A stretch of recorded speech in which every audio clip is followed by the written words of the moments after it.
Hey guys, and welcome back to another YouTube video. In this video I will be doing a little bit of a different video than you'll usually see on the channel. Usually for me you see very AFL fantasy content and stuff like that, and Supercoach only really came into it when we went to the BBL. But this year I'll be at least doing a smaller sort of video playlist, I guess, of tracking my Supercoach this year. It will probably only entail the one video per week with just the sort of it'll be a combination of the preview and reviews that I do for my AFL Fantasy in that style, but for AFL Supercoach, as I don't want to be putting out content when I'm relatively new to Supercoach for AFL, and I don't think it would be fair to you guys to try and do that and all the style that I do for the AFL Fantasy when I'm doing that and do that for the AFL Supercoach as well, and that would be very time consuming in itself, as well as the fact that there's just a lot of other coaches out there that are a lot better. So this would just be more so tracking my how I go, and also sort of me learning the game. I'll be obviously trying to get as much info I can from a lot of the other coaches. I've worked a lot with DR, Swizz, and some other guys on when we were doing the BBL Supercoach, and they were really good help. So I'll probably be leaning on them a lot for a lot of this, and just trying to learn what to look out for, especially for Supercoach in the AFL. I know definitely through fantasy I'll be able to take a couple of tips across and stuff like that, and I'll be able to know sort of who the breakout guys are, who we're sort of looking at. But obviously with the different scoring method, it's going to be a little bit different, but this will just be sort of a learning year for me, I think. But anyway, before we get into this video, remember to like and subscribe, turn the notification bell on so you know when I upload, and let's get into the video. So as you can see here, the team starts out with 110k, almost 111k remaining, and that's something I need to actually look at, is sort of how other teams are sort of structured and stuff like that, because I could be well off the mark. So in the comments below, for the people that are on YouTube, then leave your thoughts and stuff like that on how I can sort of improve this side, and who I'm sort of missing out on, as this was a side that was built a good 20 days ago, and I just tried to update it a little bit with the injury news that we've gotten. I haven't really taken into account the difference in how price changes are. I know that and how that will affect, such as, do you even want to start Zach Williams, for instance, because they won't have a price rise before their I don't believe he has a price rise before the if we go here, round 0, then 1, 2, and let's just see. It's hard. Here we go. So they have round 0, then they have the round 1, and then they have the bye. So he won't have a price rise till after the North Melbourne game. So you may want to look at him in the North Melbourne game before that. I think that is the way to go. So yeah. But I'll have to lean on the other guys to think about it. But first off, as you can see, James Sicily is the D1.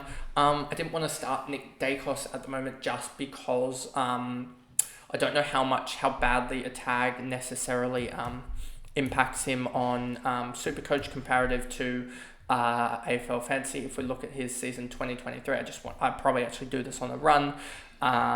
Here you can see he put a 41 against Hawthorn. If we look at this is fantasy stats, but at least it will give you a sort of rundown on why that happened. He basically had 5 touches, that was it.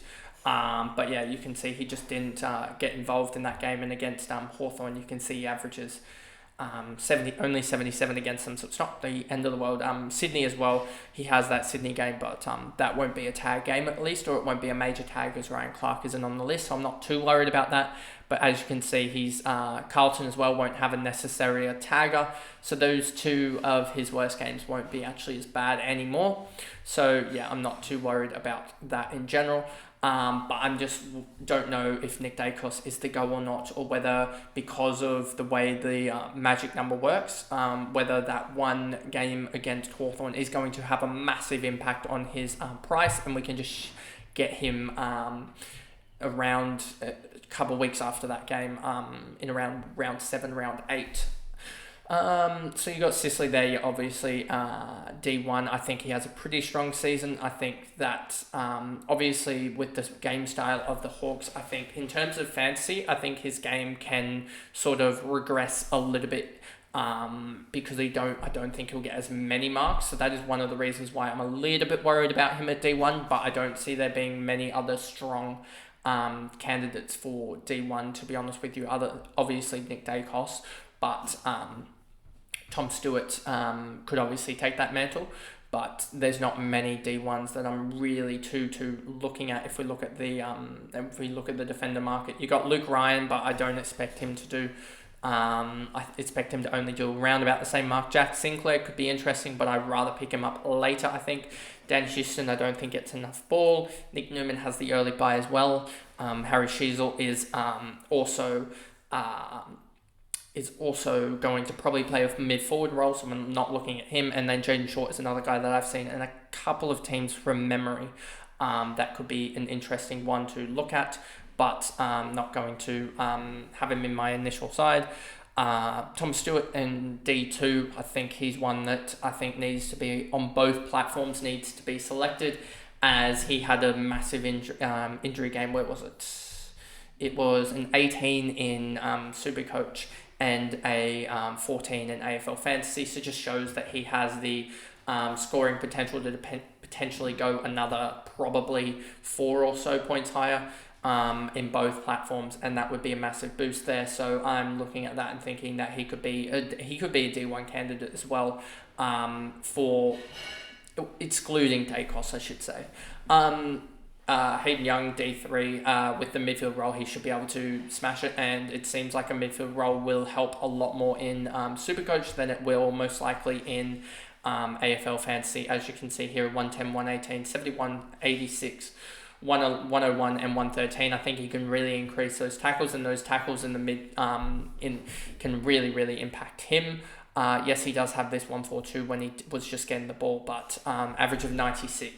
Is it 90? What was his average across the year? Season 2023, 2023 snapshot, 94. If we actually look at it here we go. Yeah. So I think he can push that towards that 100 range and really be an impactful sort of keeper for the whole time. Obviously, as SuperCoach will be slightly different in the structure and the way you play, but not terribly different. Heath Chapman here at the moment, there's guys like Budarick and other guys here that I actually want to check Budarick's price, to be honest with you, as he could be another one that definitely, it's 301k, no thank you. So there is a couple of guys, and what is Windhager? Because he was one guy and he's 320k. So there's a couple guys there that I'm just going off the top of my head in the AFL Fantasy that could play that sort of D4 role, but I think Heath Chapman at the moment, given the Fremantle game style, could be one that takes the massive leap, and given it's a chip mark sort of game style, his efficiency should be up there. Zach Williams, he's a rookie price almost, and he's just going to be so influential, and the only question mark with him is, do you start him or do you pick him up just before that first price rise after round 2, when because he'll basically have the first price rise the same time as as everyone normally will. Nick Caulfield just there, 123k. Him and Marty Hall could just whoever gets into the side, honestly, just in that position there. I think he's just going to be really good value at basically rookie price. And he could easily do, I don't know what it would be in SuperCoach, but in AFL Fantasy it was like 60, 65. I was sort of projecting at least 70. So whatever that is in SuperCoach, around that mark I would sort of expect from Caulfield. Hoare, same thing, just rookie price, and has been smashing it up in the VFL. Gibcus, 157. So he should be, with the way he plays as a third tall, should be able to distribute the ball a little bit, not as much, as I think that role will go to Jaden Short, but should be able to, as a rookie price, gain some cash quickly. and then jump out of him when he's maxed out and get up to a keeper in the back line. Then we move on to the midfield. Bontempelli, 724. I've seen a lot of people just sort of across both platforms, it's just because of his break even being so high that you may want to just step off of him a little bit, but we can see here that his scores are so high. So in the SuperCoach, I think he's one that I'll probably just go for, given that you sort of go for the top line guys and you don't really care as much about the price drop off as much, I think is the theory, but that could obviously be wrong. But I think Bontempelli, and a guy that I can just sort of captain each week, will help me at least get a foothold into the game a little bit. Rory Laird, M2, 653k, a guy that I've sort of faded a little bit in my AFL fantasy because I'm hunting a lot of value. But a guy that I could see me picking up if all hell breaks loose in AFL Fantasy, but a guy that I'm going to start in SuperCoach just because 653k, I think there is value there. And a top of the line guy who I think will be top 8 or top 10 for the midfield in SuperCoach is a guy that I'm going to start in SuperCoach, obviously. Zach Butters is probably one of the most value guys across the whole AFL. Well, in fantasy, he should be the most valuable guy, to be honest with you. And in SuperCoach, I wouldn't be surprised if this was the same. You can just see in SuperCoach, he went 101, 67, 79. So he had an average score through the first 3 rounds of 82. And then he went 89, but then he just started skyrocketing, where he had a low after that of an 81 and an 84. But other than that, it was basically all 90s and 100s. And you can see he has a ceiling score of a 184, which is just dumb, to be honest with you, how high that is. So yeah, and you can see here that yes, he's got a West Coast game where he should be able to go absolutely nuts in round 1. Then he's got Richmond, where I don't expect them to be that strong, so I expect him to have a good score there. And then he's got Melbourne and Essendon, so he has a pretty clean run to start as well, so that's why he's starting. Tom Green, another guy, and I sort of got stuck here a little bit with selecting the midfield, but Tom Green, another guy that I think could really take off. And I don't know whether I'll necessarily start with him. He's one that could fluctuate, but a guy that I think can take it to the next level. A guy that I'm not actually starting in fantasy just because I think he is almost, he's not maxed out, but he's just overinflated a little bit, and with that early buy could be just value lost. But I don't know if SuperCoach will have the same effect, to be honest with you, as I think he will outdo his average quite easily, the 111 or so that he's priced at. 111.2, so I think he'll outdo that quite easily, but how much points does he lose in that bye week that he has early on will be the big question. But I think he's just going to be ultra value at 621k. I think he'll be top 8. If not, he could easily be the type of guy, the type of player, it seems like, in SuperCoach that goes sort of top 3, top 2. Brayshaw, 609, and I think this is just a value play, to be honest with you. If I love how my SuperCoach doesn't want to switch to Brayshaw. It wants to switch to everyone else, but not Brayshaw. Let me just check this out again. I had to do this quite a lot in the when I was doing BBL at one point. It seemed like it didn't want to run for me, the SuperCoach app or the SuperCoach website, but you can see Brayshaw, 609k. I think he's going to outdo his break even again in his average this year, and I think he could be one that pops right back up towards that sort of 115 or so. You can see 111 or almost 112 in 2022, 107 in 2021, 2020 in the COVID year. I don't know how that would have impacted SuperCoach as much, and then 70 in 2019 and 2018, 60. So we never actually went 115 in SuperCoach, but we've seen his best years in fantasy, being around and being up there as well in the top sort of, and you can see season rank of 12 in 2023, season rank of 10 in 2022, and season rank of 35 in 2021, and in 2020 it was 36. So I think he can be top 10 again, or top 10, pushing top 10 in SuperCoach. but he's one that could be expendable for like a Sarong or something like that as well. And then you get the rookies of McKercher, Sanders, and Sharp. They're all just there because they mostly present value. Huge value. McKercher off the half-back line should do good things. Sanders in the centre for the Western Bulldogs, he should get a decent enough role to make really good cash. Jeremy Sharp, 123k on a wing for Fremantle, and that's one thing they'll probably do is I'll probably select one of Sharp or Chapman depending on how the round 0 guys go, but also just because you don't really want to be selecting 2 wingers from one side, given that there's a large majority of teams seem to go down just the singular wing, and there's sort of a dead wing that usually happens in the AFL. And given that I have 2 from one side, it's very likely that one of them will have the dead wing. So I'll probably just select one in the end. Jay Clark, 123k, Sim 123, and Hall 117 are sort of just rookies. I haven't looked too much into how a lot of people are setting up their rookies necessarily, other than the ruck line I know is set up pretty similar to most people. But yeah, I think that Sin and Clark could get games early, and Hall will be one of the guys that probably comes off the bench if or comes off the resis if one of the or 2 of the midfielders get injured for West Coast, especially with Hewitt already going down. Jimby had some troubles this pre-season, I'm pretty sure, and Kelly is always just a little bit away from an injury anyway. Then we get the ruck line of Gawn, Grundy, and Sweet. Pretty sure that's pretty standard in the ruck line. If we go over here, you got Gawn, Grundy, and then Sweet as the R3. Yeah, looks pretty standard from a lot of other people's what they're doing, especially with the new rule in place. It should actually help Gawn with the no or limited blocking rule, and that should help Gawn do a little bit better. But these guys are just so undervalued across both platforms that they're needed. And then Jordan Sweet, if he gets a role, could easily just gain cash and be that guy that can play in or be best on in the when we get the best 18, and these guys are on their buy in Grundy and Gawn. So there's that.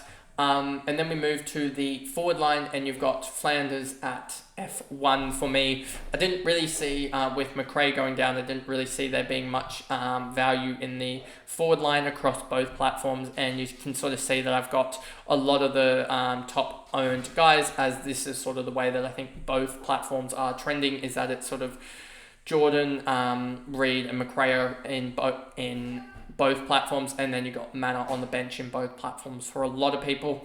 Darcy Wilson, another guy that we've seen talked about a little bit. But yeah, Flanders, I just think he's going to be value. If he gets that 30 to 40% CDA role, he could easily just do damage. And I think in SuperCoach, I think he will be top 6 for the forward line. If you look at the 2023 averages, he was down at 10. But you can just see his average sort of spike here in 2023. When he got that role, you can just see that it went from basically averaging 43 all the way up to 84. And in that 10-game stretch, it looks like he didn't. If we actually go down here, you'll see in that 10-game stretch, he had 100, 119, 96, 125, 113, 85, 91, 81, 130, 121. So you can see his just overall his value in there. In the end, in a like a 10-game stretch, he had something like an average of around about the I want to say that's around about the, I don't know what it, let me just figure this out a little bit. Minus 177. So it was 1,061 in the course of, what's that, 1, 2, 3, 4, 5, 6, 7, 8, 9, 10 games. So it was 100 and, it was like 160 averaged or so. Yeah, 160 averaged. So yeah, that's just top of the line in the forward line. And I think if he gets anything similar to that role, I think he can easily push 96, 95 around that range anyway in the forward line. So yeah, just going to pick him. There was some consideration about Caleb Daniel, but he just has that horrific game in at away from home or something like that, in one of those outback stadiums in round 2, I believe. So I'm not going to be selecting him there. James Jordan, just see value there. Don't know how it's going to equate to SuperCoach, but think he's going to be up there in the highly owned players. Harms is just so undervalued, not undervalued in AFL Fantasy, but definitely seen him undervalued in SuperCoach. AFL Fantasy has just an awkward price point, so I'm not valuable there, but in SuperCoach, way more undervalued because of his discount. Then you've got Jack Billings, again, another guy well undervalued at now at Melbourne and should be getting a better role. I don't know exactly what his role is, but it's going to be better than 240k, I can tell you that. So should be valuable there. Harley Reid and McRae, Harley Reid speaks for himself off the half back line and a rookie in the forward line. Yeah, he's just going to do well. And McRae, hopefully he gets that role, but there is some consideration that it is just going to be that Schultz will just get that Taylor Adams role and the role won't necessarily open up for McRae, but given he stayed at Collingwood and the form he's putting up in the VFL, I would expect him to get a spot. And then you've got Darcy Wilson and Sean Manor, who are guys that are tearing it up, it sounds like. But that is the team at the moment. A shorter video in itself, just because I can't add too much insight, just because it is SuperCoach, and it's not necessarily my forte, the AFL Fantasy version of SuperCoach.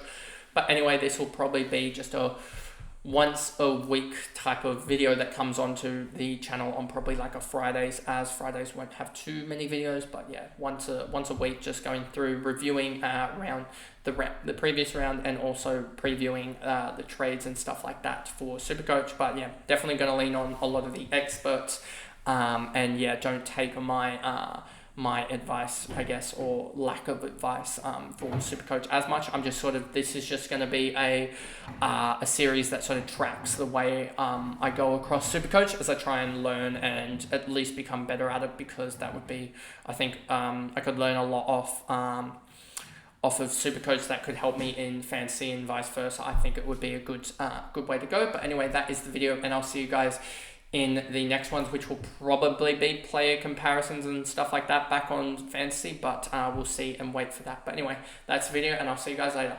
Bye, guys.